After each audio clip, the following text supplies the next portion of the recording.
अच्छा बेटा, आज हम जो पढ़ने जा रहे हैं दैट इज आर्चिमिडीज प्रिंसिपल। आर्चिमिडीज प्रिंसिपल, इसके बारे में ऑलरेडी मैंने कुछ बताया आपको कि आर्चिमिडीज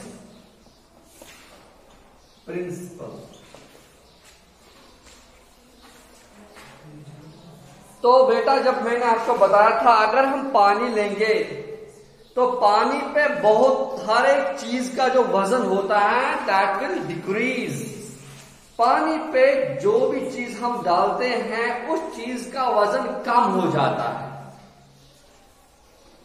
तो ये वजन कैसे कम हो जाता है पानी पर हर एक चीज? अगर हम पत्थर लेंगे उसको अगर हम ऐसे उठाएंगे बहुत भारी लगेगा, लेकिन अगर हम पत्थर पानी में उठाएंगे तो बहुत उसका वजन बहुत कम होगा और हमें लगेगा बहुत कम वजन हमने उठाया। ये क्या वजह है कि पानी में हमें कैसे चीजें बहुत हल्की लगती हैं? तो इसके बारे में मैंने आर्किमिडीज प्रिंसिपल आपको थोड़ा बहुत समझाया था जब हम बायोट फोर्स पढ़ रहे थे। तो बताया कि जब हम एक फ्लूइड लेते हैं, suppose this fluid, this container, ये कंटेनर है, इसमें एक फ्लूइड है। This is a container which is filled with water. ये कंटेनर है जिसमें पानी जमा है। अगर हम इस कंटेनर जिसमें पानी जमा है, अगर हम एक खाली बोतल इसके ऊपर डालेंगे वो क्या हो, फ्लोट हो जाएगी। वो फ्लोट हो जाएगी, वो बोतल जो खाली बोतल है वो पानी के ऊपर तैरेगी, ऐसे फ्लोट हो जाएगी। अगर हम उस पर प्रेस करेंगे, अपने हाथ से फोर्स अप्लाई करेंगे, तो वो बोतल नीचे की तरह उसको धकेलना मुश्किल हो जाएगा हमारे के लिए। हो जाएगा ना बेटा? लेकिन अगर हम और ज्यादा कोशिश करेंगे वो बोतल थोड़ा बहुत इमर्स हो जाएगी पार्शियली। अगर ज्यादा और फोर्स अप्लाई करेंगे तो फुल्ली इमर्स हो जाएगी पानी में। जो ही हम फोर्स रिलीज करेंगे अपने हाथ का तो वो बोतल जल्दी ही आप पानी के ऊपर फिर बहने लगे, फिर फ्लोट हो जाएगी। तो हम क्या एक्सपीरियंस करते हैं? हम जब खाली बोतल को धकेलते हैं तो क्या हम ये एक्सपीरियंस करते हैं कि कोई अंदर से, पानी के अंदर से एक फोर्स आ रहा है, upward force, that is upward force, and this upward force you will experience this upward force। जब आप अपनी बोतल को धकेलने की कोशिश करें, आपको अपवर्ड फोर्स को फील करना पड़ेगा। You will feel that force, and this upward force is also known as thrust। upward force is also known as upward thrust, upward thrust। And this upward force or upward thrust is called buoyant force, is called buoyant force। तो ये buoyant force आपको अब पता चल गया।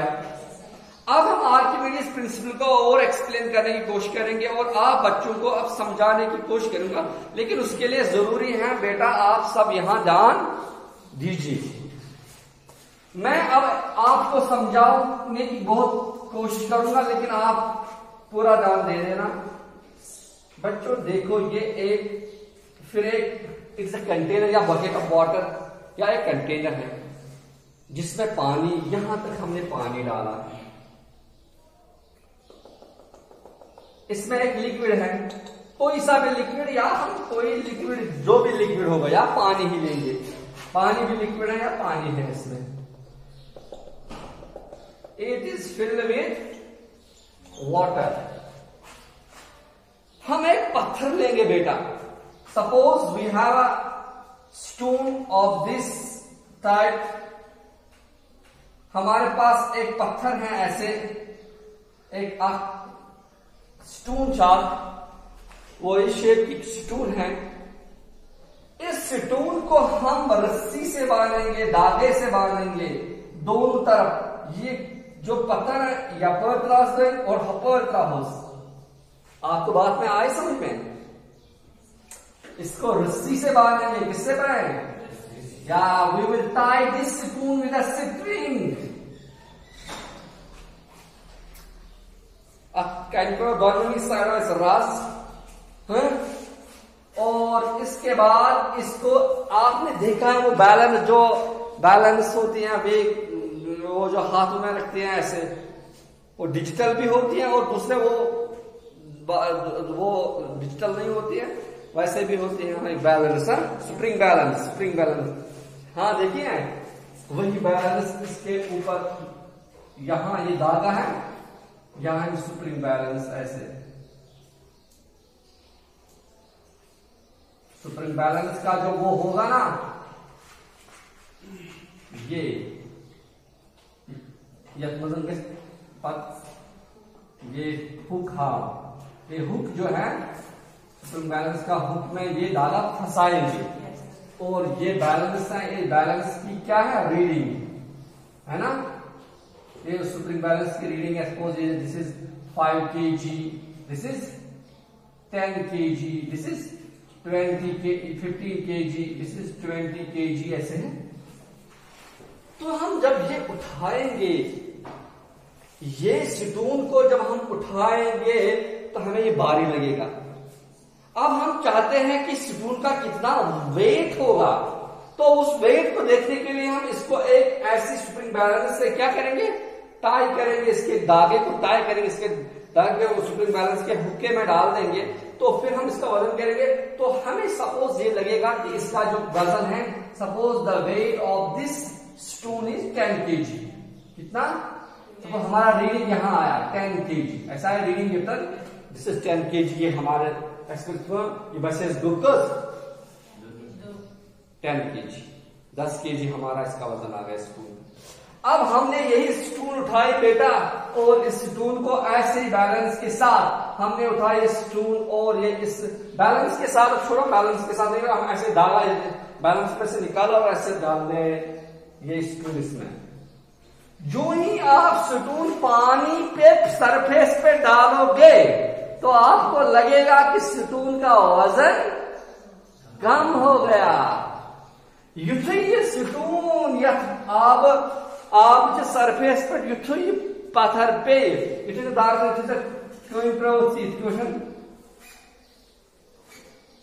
स्टून पे ना आपस पर, ठीक है आपस पे, और you will experience that the weight of the stone gets reduced। तैबास्व के वजन जो है वो घट गया है। आपको लगेगा कि इस पत्थर का जो वजन है वो घट गया है, वो कम हो गया है। ये क्यों हो गया है, ये कैसे आपको लग गया? और रियल एक्चुअल प्रैक्टिस में इस स्टून का वजन कम है क्या? इसका वजन कम हो जाता है क्या? ये तो वही स्टून है, इसका वजन कम हो जाता है? नहीं। ये हो जाता क्या है? क्या हो जाता है कि इसका वजन हमें लगता है कम हो गया। ये इस वजह से होता है जो मैं अभी कह रहा था, बियॉन्ड फोर्स। ये स्टून जब हम पानी पे डालते हैं तो पानी के अंदर से एक अपवर्ड फोर्स आता है, जिसको क्या कहते हैं बोरा बेटा? Beyond force. इस बियॉन्ड फोर्स की वजह से जो इस पत्थर का वेट है, the weight of this stone is mg। Suppose W मास इसका क्या है? सपोज इसका मास है सपोज 5 kg और G है 9.8, तो हम बोलेंगे इसका वेट कितना हो गया? 5 8 40, 5 9 45, 45 प्लस 4 कितने हो गए? 49। तो 49, लेकिन क्या 49 क्या यूनिट क्या आएगा? वेट इज इक्वल 49 क्या? न्यूटन। 49 n। तो ये जो वजन है इसका वजन तो वैसे है, लेकिन यहां कैसे हमें, यहां भी G का वैल्यू वही है, इस पानी में भी, लेकिन वजन क्या क्यों हो गया? इसका कम क्यों लग रहा है वजन जब ये पानी में डालता है? ये इस वजह से है बेटा कि जो ये वेट है इसमें, ये है बराबर इसमें इस स्टून का इस पानी में वेट मास, और ये G भी इसके साथ है minus force of Biot force minus FB, minus FB Biot force जो है वो घटाना इसको, क्योंकि इसका बायोट फोर्स होता है minus Biot force, minus Biot, इस वजह से इसका वेट कम हो करता है। अब मुझे और आगे आप समझो, अब जब पानी में ये हम डाला नीचे नीचे डाला, ये पत्थर कहां पहुंच गए, जब ये पत्थर पहुंच जाए, मुझे आपको क्या समझाना है, आर्किमिडीज प्रिंसिपल। जब ये पत्थर यहां पर आप पहुंचा यहां पर, तो क्या होता है, इस पत्थर की वजह से यहां जो पानी होता है वो डिस्प्लेस होता है, यानी यहां जब पानी पहले था वो इधर की तरफ इधर की तरफ इधर की तरफ इधर की तरफ डिस्प्लेस हो जाता है। यानी इस जहां पर अब पत्थर है, इससे पहले यहां क्या था, पानी, the water was present at this place, but when we put stone into this container and the water gets displaced, और यहां पर क्या आ गया, स्टोन, और इस जगह जो पानी था वो क्या रहा, डिस्प्लेस, और उस वजह से पानी की लेवल क्या होगी, थोड़ा बहुत, वेरी गुड। अब पानी का लेवल ये था, पानी की लेवल अब ये होगी ना लेवल, जब लेवल बढ़ेगी ना पानी इधर ऊपर चढ़ जाए। लेकिन इस स्टोन की जो स्पेस इसने इख्तियार की है, इसने डिस्प्लेस किया पानी को, इससे पहले यहां पानी था वो पानी डिस्प्लेस हुआ, वो यहां से दूर हुआ, और जो उस डिस्प्लेस पानी का वजन होगा, जो डिस्प्लेस पानी हो गया, उस पानी का जो वजन होगा, इस तक आबस वजन तथ वजनस बराबर आसन ये Biot force. This is Archimedes' principle. So Archimedes' principle states that when you partially or fully immerse an object in a liquid, यदि मुझे लिक्विडस मजन, चाहे लिक्विडस आब, चाहे दो दशे क्या इसमें ना आब वाटर होता है, जब आप कोई भी लिक्विड में कोई ऑब्जेक्ट थोड़ा बहुत या पूरी तरह से किसी चीज को डुबाते हो, इमर्स करते हो, तो उस ऑब्जेक्ट की वजह से ऑब्जेक्ट एक फोर्स, बायोट फोर्स एक्सपीरियंस करता है।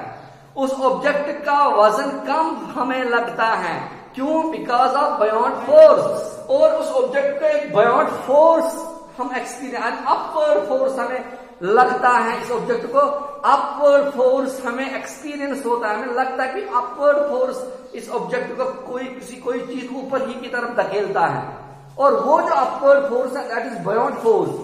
वो बायोट फोर्स जो है वो बराबर होता है the weight of the liquid, जो इस लिक्विड का वेट है जो इस ऑब्जेक्ट की वजह से डिस्प्लेस हुआ है।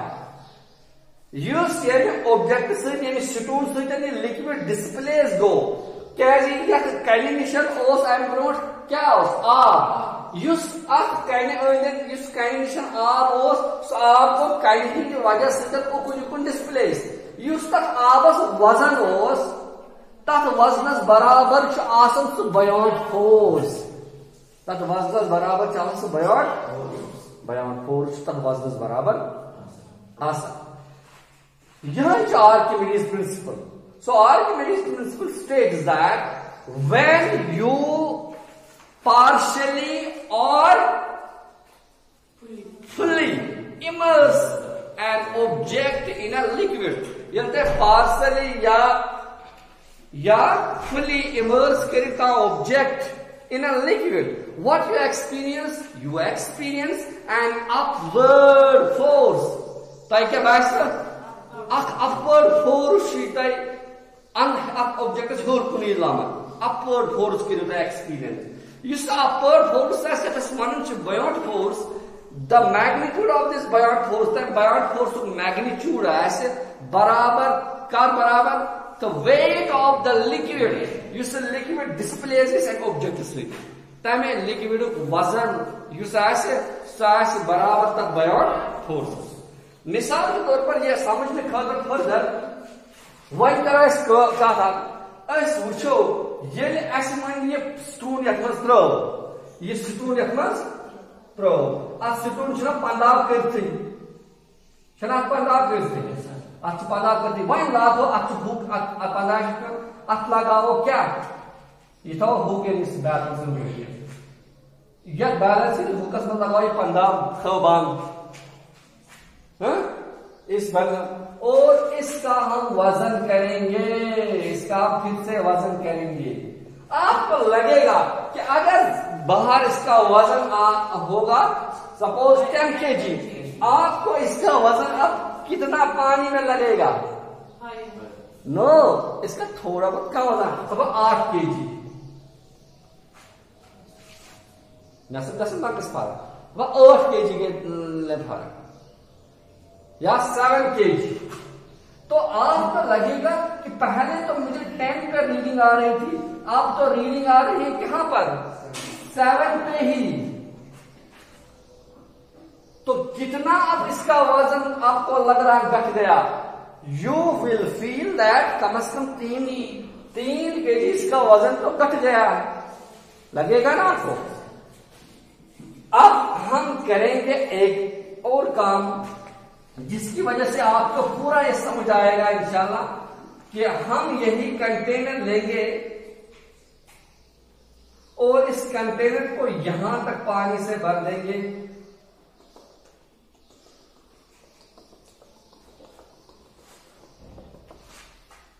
और यहां छेद करेंगे। क्या करेंगे? छेद। और ये छेद यहां एक रखेंगे, एक बर्तन या एक कंटेनर। अगर जिस छेद से जो पानी निकलेगा वो पानी कहां जाएगा? इस बर्तन। जो ही हम पत्थर डालेंगे इसमें, जो ही हम पत्थर डालेंगे बेटा इसमें, इसका धागा लगा हुआ है ना, ये दाग है इसका।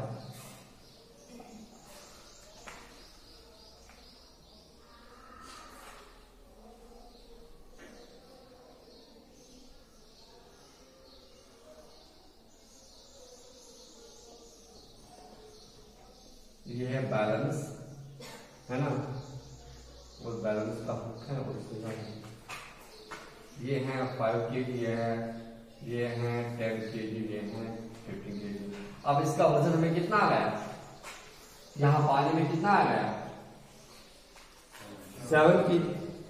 जो ही हम ये पत्थर डालेंगे इसमें, अब इसमें हमारी दूसरी बात है, जब हमने इसमें पत्थर डाला इसका लेवल बराबर इसके छेद के नजदीक है, लेकिन जो ही हमने ये डाला ये पत्थर इस पानी में, तो इसकी वजह से पत्थर जब पानी में डल जाएगा तो इसकी वजह से पानी डिस्प्लेस हो जाएगा। वो ऊपर चढ़ता, लेकिन ऊपर नहीं चढ़ पाएगा क्योंकि छेद है। वो पानी जो इसकी वजह से डिस्प्ले, वो कहां आएगा?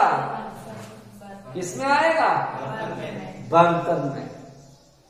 अब जो ये पानी बर्तन में है इसका भी वजन करेंगे। ये वजन जब करेंगे इसको, पहले तो यहां पर कितना आया था वजन? सपोज आया था 10 kg और इसमें जब आया था कितना है? 7 kg। अगर 7 kg और अगर इस जो पानी यहां इस कटोरे में जब डिस्प्लेस्ड वाटर होगा उसका वेट करेंगे, वो कितना होगा? Very good. सपोज 3 kg है ना, वो 7 + 3 हो गया ना 10 kg। यानी जो ये 3 kg है ना, ये 3 kg है, इसी के 3 kg डिस्प्लेस्ड वाटर का क्या है? हम अब kg नहीं कहें क्योंकि हमें वेट निकालना, हम कहें 3 न्यूटन। हाँ, हम कहेंगे 3 न्यूटन, ये वेट है। वेट को हम kg में नहीं मेजर करते हैं, बल्कि करते हैं किसमें मेजर? न्यूटन में मेजर करते हैं। तो ये 3 न्यूटन हो गया ना बेटा? अब बेटा आप मुझे बताओ कि ये 3 न्यूटन का जो फोर्स है, ये 3 न्यूटन का फोर्स है, इसी के बराबर ये जो डिस्प्लेस्ड वाटर है, उस डिस्प्लेस्ड वाटर का है क्या है? ये वेट। ये डिस्प्लेस्ड वाटर का वेट है, इसी के वेट के बराबर किस बराबर होगा? क्या होगा इसके बराबर? Biot force. They Biot force with 3 Newton. वो 3 न्यूटन जो बायोट फोर्स ऊपर की तरफ अपवर्ड फोर्स है, इस फोर्स की वजह से इस पत्थर का वजन 3 kg भी घट जाता है, 3 kg घट जाता है। और this is the Archimedes principal. Archimedes, आपको बेटा आई बात समझ में? अब दूसरी बात आपको मैं जो फाइनल में करूंगा, इस यूनिट को हम खत्म ही करेंगे आज। अगर कोई न्यूमेरिकल रहेगी वो तो कल छोड़ देंगे। Relative density, relative density. अब हमें डेंसिटी पता है, मैंने आपको पहले कहा density means mass, mass in a unit volume या पर यूनिट वॉल्यूम। वो डेंसिटी जो होती है, डेंसिटी इज डिफाइंड मास पर यूनिट वॉल्यूम या मास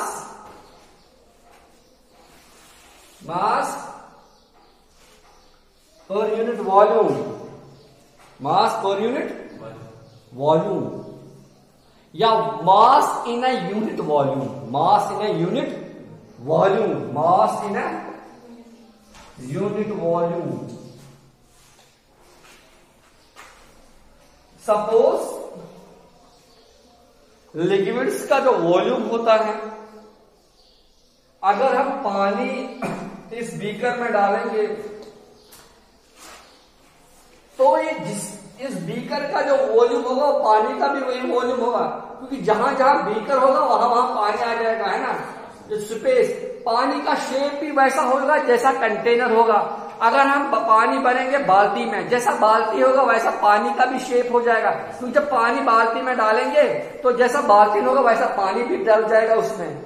वो the liquid attain the shape of the container, जैसे कंटेनर का शेप। अगर हम छोड़ो वो उसको क्या कहते हैं, नोट, हाँ, अगर हम इसमें पानी डालेंगे, हाँ, तो इस पे पानी डालेंगे तो पानी का शेप किससे कैसा हो जाएगा, ऐसे नहीं हो जाएगा ना। वो अगर हम इसको फ्रीज करेंगे इस पानी को तो इसका शेप ऐसा हो जाएगा ना। हमारे पास आइसक्रीम होता है तो उसका शेप कैसे बन जाता है, जिसमें वो डाले, जिस सांचे में वो डालेंगे उसी सांचे का उसका शेप भी हो जाता है ना। तो ये जो लिक्विड है ये अपने कंटेनर का शेप अटेन करता है। और हमें जब वॉल्यूम निकालना है तो जो इस कंटेनर का वॉल्यूम होगा वो उसका भी वॉल्यूम होगा, पानी का भी वॉल्यूम। आज बीकर ऐसा है, जो वॉल्यूम जो बीकर का वो ऐसे ही बीकर है, सिलेंडर का है, जो सिलेंडर का वॉल्यूम अपने सिलेंडर आपको पता करना है तो आपको इसका वॉल्यूम मिल जाएगा।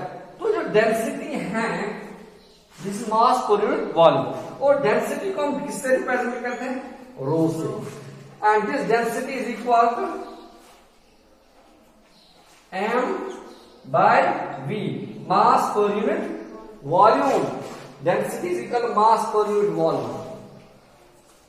सपोज अब हमारे पास एक बीकर है, इस बीकर में यहां तक पानी है। अब इस पानी का हमें मास निकालना है, इस पानी का अब हमें पानी का मास पता नहीं है। इस पानी का मास हम कैसे निकालेंगे, क्योंकि हमें पता है जो मास कैसे निकालेंगे इस पानी को, हमें पता है ये क्या है, वेट अगर या मास फोर्स है, हम करें mg। हाँ, अब हमें इसका मास कैसे पता निकालेंगे, अगर हम लिखेंगे ये mass is equal rho v, mass is equal to rho v, rho means density of the water and v is volume. अगर हमें डेंसिटी पानी का होगा, हमें पता है लिक्विड वाटर पानी का डेंसिटी क्या है, हमें पहले पानी का डेंसिटी 1000, डेंसिटी का यूनिट क्या है, किलोग्राम पर मीटर क्यूब, पर मीटर, ये पानी की डेंसिटी है। या मैं इस 1000 को ऐसे लिखते हैं 10⁻³ kg पर मीटर क्यूब, ये पानी की डेंसिटी है।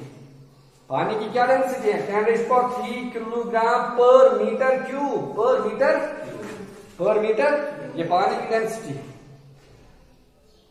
अब पानी की डेंसिटी मुझे पहले ही पता है, और वॉल्यूम निकालना, वॉल्यूम कैसे निकालते हैं? सपोज हमारे पास हाइट है h, ये यहां से यहां तक h हाइट है और एरिया यहाँ है a है, तो वॉल्यूम जो है वॉल्यूम किसके बराबर होगा? वो h v के बराबर होगा। वो अगर हमें हाइट पता हो कि हाइट इतनी 10 सेंटीमीटर ये ऊपर है, एरिया कितना है, एरिया नहीं पता होगा तो हम सीधे वॉल्यूम निकाल सकते ना वॉल्यूम।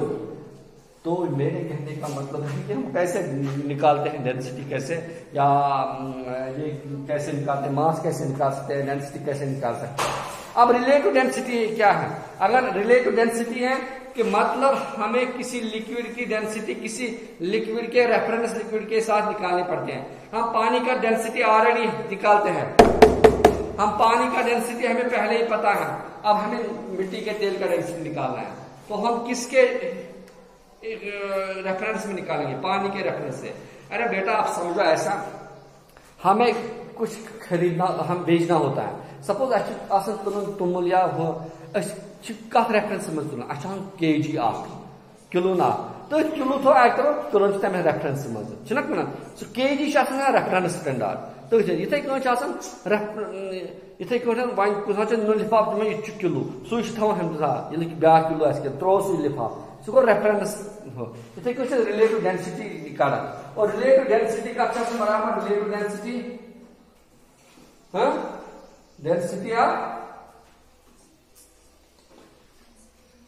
डेंसिटी ऑफ सबस्टेंस, जिसका हमें निकालना होता है, divide by density of water, density of water.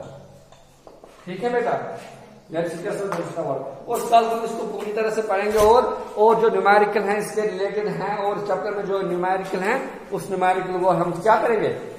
बस आज के लिए इतना ही, और कल मिलेंगे इंशाल्लाह।